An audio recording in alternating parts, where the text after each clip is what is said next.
चोलापुर नाम के एक गांव में बंटी और बबली नाम के पति पत्नी रहते हैं। बबली बहुत मेहनत से अपने पास गायों को संभालकर खुद ही घर के पास दूध का व्यापार करती है और अच्छे खासे पैसे कमाती है। उसका पति बंटी हमेशा पीता रहता है और बबली के कमाए हुए पैसे बर्बाद करता रहता है। खुद से एक पैसा भी नहीं कमाता है। फिर से यहाँ से पैसे गायब हो गए हैं। मैं क्या करूँ इस इंसान का? घर के किस कोने में भी छुपा लो, ये पैसे चुरा ही लेते हैं। ऐसे कहकर परेशान हो रही बबली को दूध लेने के लिए आई हुई एक महिला ऐसे कहती है, तुम इतनी मेहनत से पैसे कमाती हो और वो बंटी भाई साहब यूं ही सारे पैसे उड़ाते हैं। मेरे पास उन पैसे बचाने के लिए एक बहुत अच्छा उपाय है, मेरी बात सुनो। ऐसे कहते हुए वो महिला बबली को सारे पैसे हर रोज कमाई होते हैं वो ले जाकर बैंक में डालकर आने को कहती है। बबली को ये बात बहुत अच्छी लगती है और वो अगले दिन से वैसे ही करती है। लेकिन बंटी को पैसे ना मिलने की वजह से उसका दिमाग खराब होने लगता है। ये बबली पैसे कहाँ पर छुपा रही है? मेरे पीने का वक्त हो रहा है। अब मैं क्या करूं? पीने को ना मिले तो मेरा दिमाग काम ही नहीं करता है। ऐसे कहते हुए इधर उधर देखकर बंटी एक गाय को ही उठाकर ले जाकर बेच देता है और उन पैसों से 2 दिन तक खूब पीता है। इस बात से अनजान बबली अपनी गाय को हर जगह पर ढूंढने लगती है। तब उसे उसकी गाय दूसरे व्यक्ति के पास नजर आती है। ये तो मेरी गाय है, इसे तो मैं पूरे गांव में ढूंढ रही थी। ये यहाँ पर क्या कर रही है? ये तुम्हारी थी बबली जी, अब ये हमारी गाय है। तुम्हारा पति ने आज ही मुझे ये गाय बेच दी थी। वो बात सुनकर बबली का दिमाग हिल जाता है और उस गाय खरीदने वाले से ऐसे कहती है, उनके बारे में आप और गांव का हर व्यक्ति जानता है, फिर भी आपने ये गाय कैसे खरीदी और कितने में खरीदी?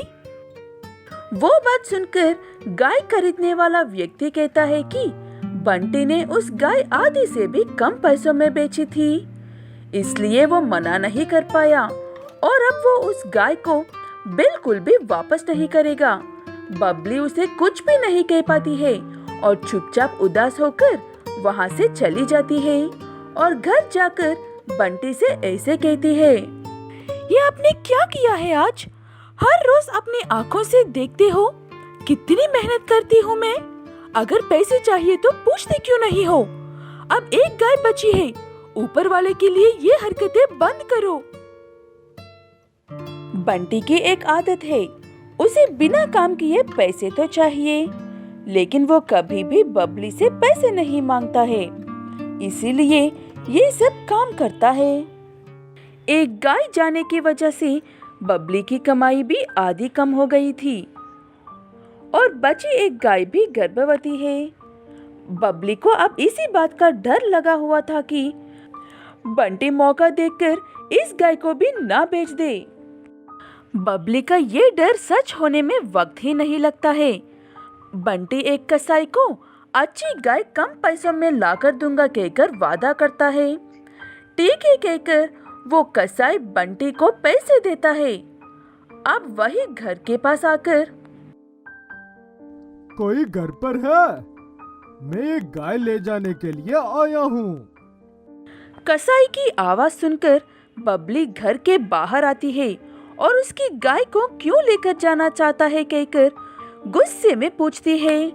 तब कसाई, इस गाय को तुम्हारे पति ने मुझे बेच दिया है। मैंने उसे पहले ही पैसे दे दिए हैं, इसीलिए मैं इसे लेकर जाने के लिए आया हूँ। ऐसे ही किसी भी बातें सुनकर पैसे दे देते हो क्या तुम?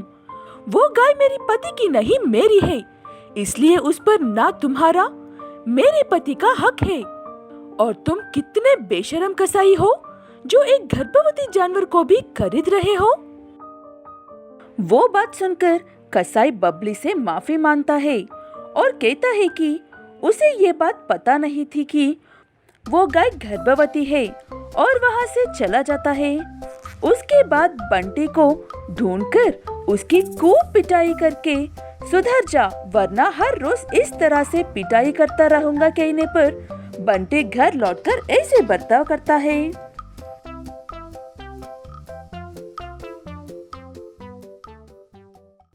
बबली, मैं गाय के लिए ताजा घास लेने के लिए जा रहा हूँ।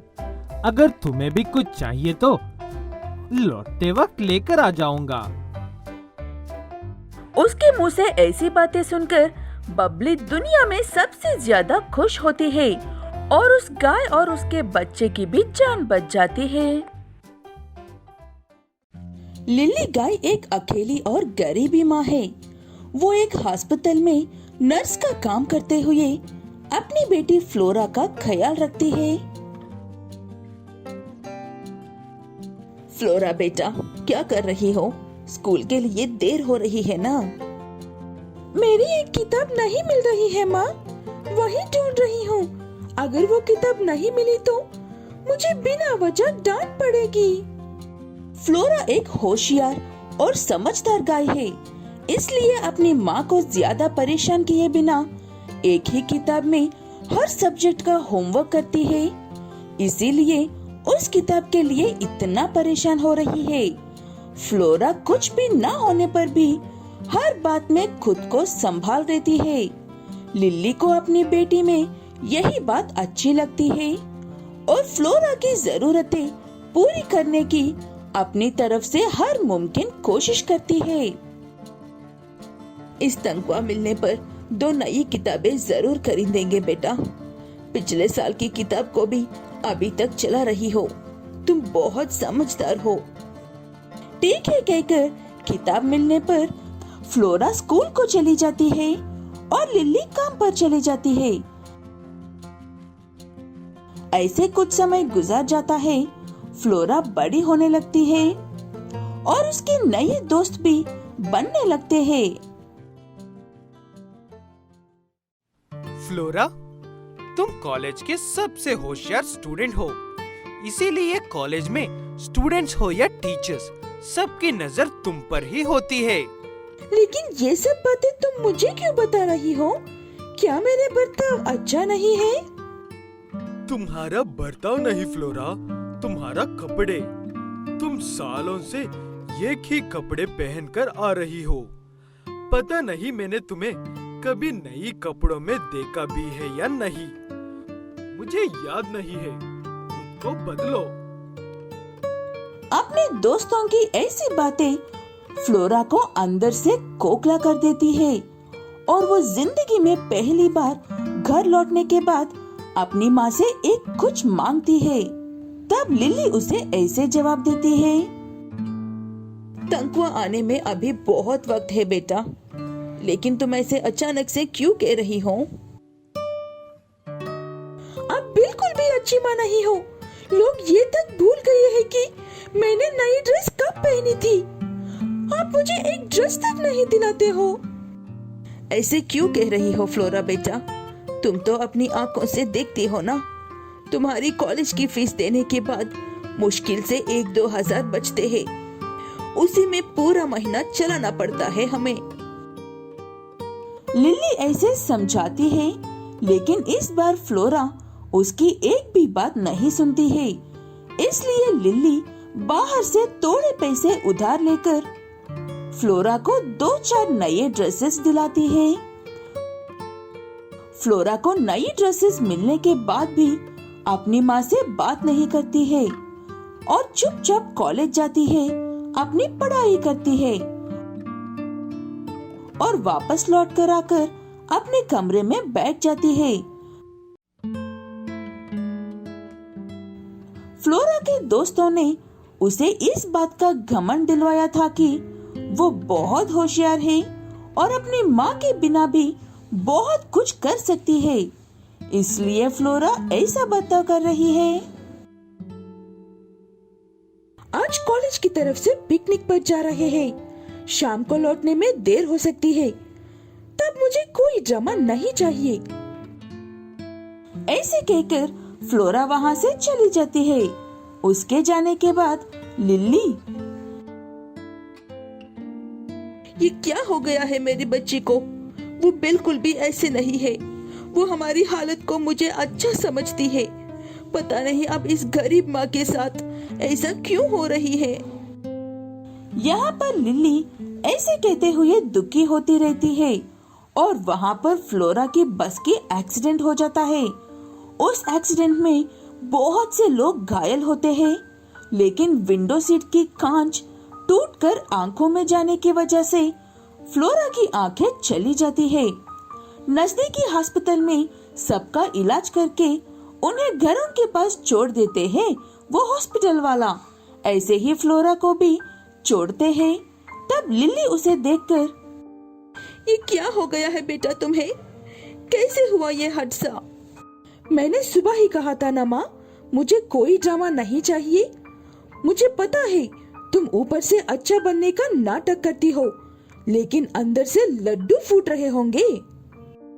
ऐसे फ्लोरा अपनी माँ को गलत समझकर गिरते पड़ते हुए खुद ही अपने काम करने लगती है, लेकिन लिली वो सब नहीं देख पाती है।